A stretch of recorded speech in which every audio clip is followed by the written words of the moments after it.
खट खट साउंड आसूची तो टेंसलर टेंशन कमी जाइए या पुराणा रे ही एडजस्ट करवा से ये स्प्रिंग को टिके काटी देवा टेंसलर को कंप्लीट फिटिंग करदेले एबे चलंतु स्टार्ट मारिकी देखिबा।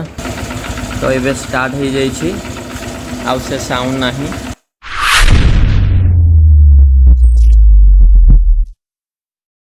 हेलो फ्रेंड्स, ये रहिला साइन। तो यार हेड रु गोटे नॉइज आसूची।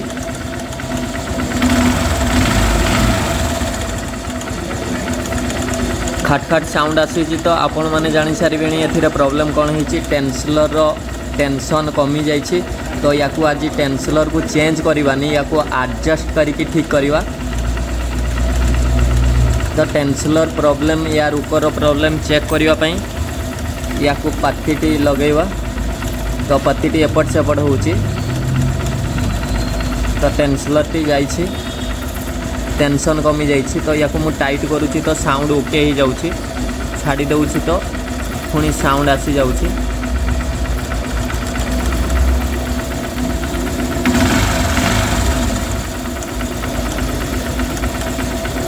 तो पुणी साउंड आसी जाऊँगी या खोलिकी एडजस्ट करवा। टेंसलर को खोलिकी पूरा बाहर को नहीं आसचे।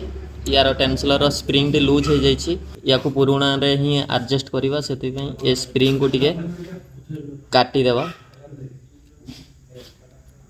एति केते लंबा करिकी या कटिंग करदेवा। तो पुणी हार्ड हो जीवो स्प्रिंग टी पुणी नुआ परिका टेंशन आसी जीवो।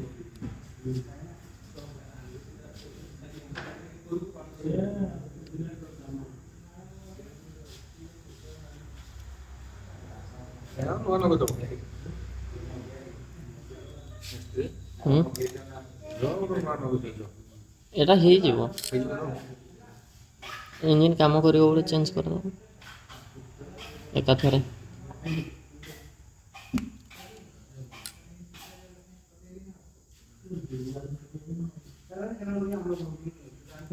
तो या को बेंड करके कटिंग कर दी छे।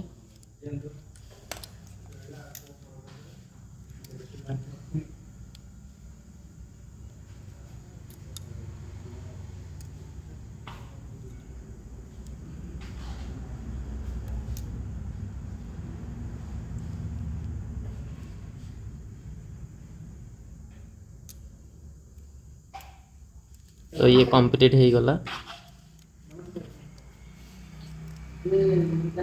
तो भीतर को ना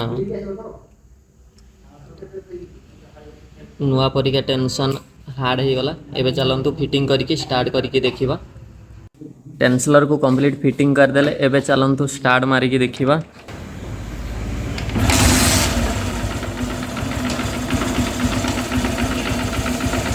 तो एबे स्टार्ट हो जाइए आउ से साउंड नहीं। एबे बाइक आमर स्टार्ट हो जाइए आउ से साउंड नहीं।